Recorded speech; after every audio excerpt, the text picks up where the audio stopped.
கிறிஸ்துவுக்குள் அன்பான கர்த்தருடைய பிள்ளைகளே, உங்கள் யாவரையும் ஆண்டவராகிய இயேசு கிறிஸ்துவின் ஈடு இணையற்ற பரிசுத்த நாமத்தினால் உங்களை ஆசீர்வதிக்கின்றேன், வாழ்த்துகின்றேன்.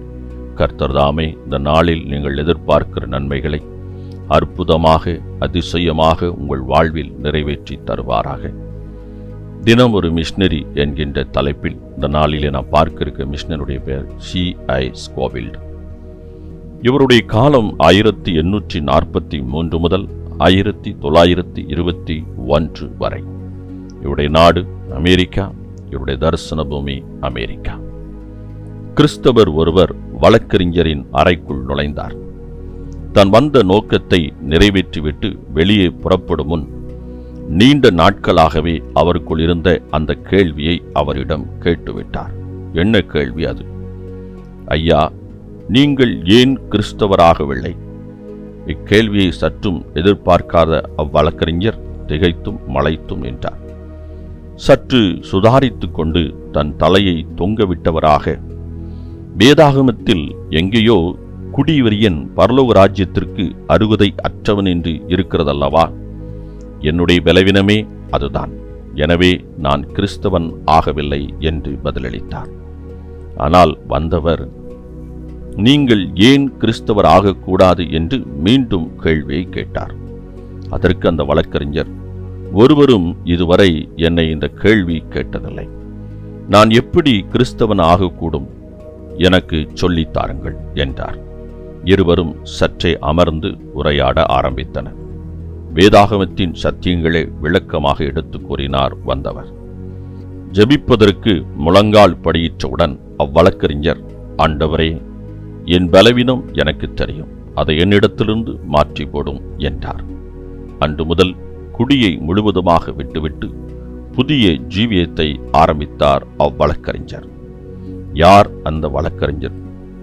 அவர்தான் புகழ்பெற்ற ஒத்த வாக்கிய வேதாகமத்தை உருவாக்கிய பண்டிதர் ஸ்கோவில்ட்.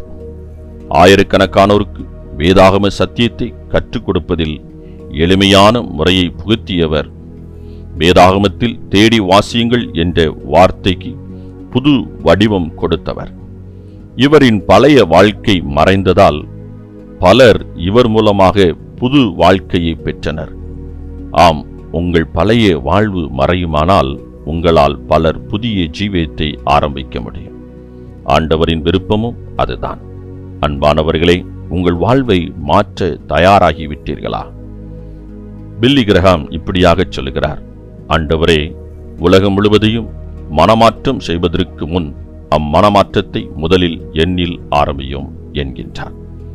அன்பானவர்களே, நேரங்களிலே நாமும் அப்படித்தான் சிந்திக்கின்றோம். நான் ஒரு பாவி, என்னில் சில பாவங்கள் வேதாகமத்தில் அடையாளம் காட்டப்பட்டிருக்கின்றது. ஆகவே என்னுடைய கிறிஸ்துவ வாழ்வு கிறிஸ்துவுக்கு உகந்ததாக இருக்காது. ஆகவே நான் இப்பொழுது செய்கிற பாவத்தை தொடர்ந்து நான் செய்து கொண்டு அதிலே வாழ்ந்து விடுகிறேன் என்று நினைக்கின்றார்கள். அப்படி அல்ல பிரியமானவர்களே. இயேசு கிறிஸ்துவின் இரத்தம் சகல பாவங்களை நீக்கி நம்மை விடுதலையாக்கும். ஆம், உங்கள் வாழ்வில் இயேசு ஒரு மாற்றத்தை ஏற்படுத்த முடியும். எந்த ஒரு பாவம் உங்களை கட்டி வைத்திருந்தாலும் அதிலிருந்து நீங்கள் விடுதலை பெற முடியும். அந்த விடுதலை உங்கள் வாழ்வில் மட்டும் ஒளியேற்றி வைக்காது, உங்கள் வாழ்வின் மாற்றம் பிறருடைய வாழ்விலும் ஒளியை ஏற்றி வைக்கும்.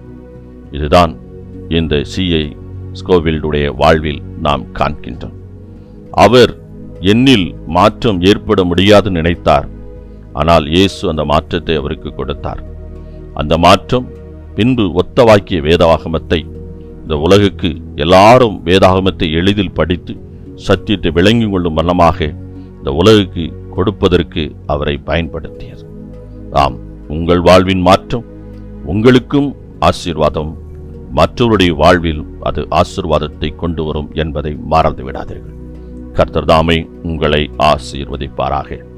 இந்த நாளின் தியானத்துக்குரிய வேத பகுதி 1 ராஜாக்கள் 14ஆம் அதிகாரம், எரேமியா 40ஆம் அதிகாரம், மார்க்கு 14ஆம் அதிகாரம். இந்த வேத பகுதிகளை வாசித்து கர்த்தருடைய ஆசீர்வாதத்தை பெற்றுக்கொள்ளுங்கள். கர்த்தர் தாமே உங்களை ஆசீர்வதிப்பாராக. ஆமென்.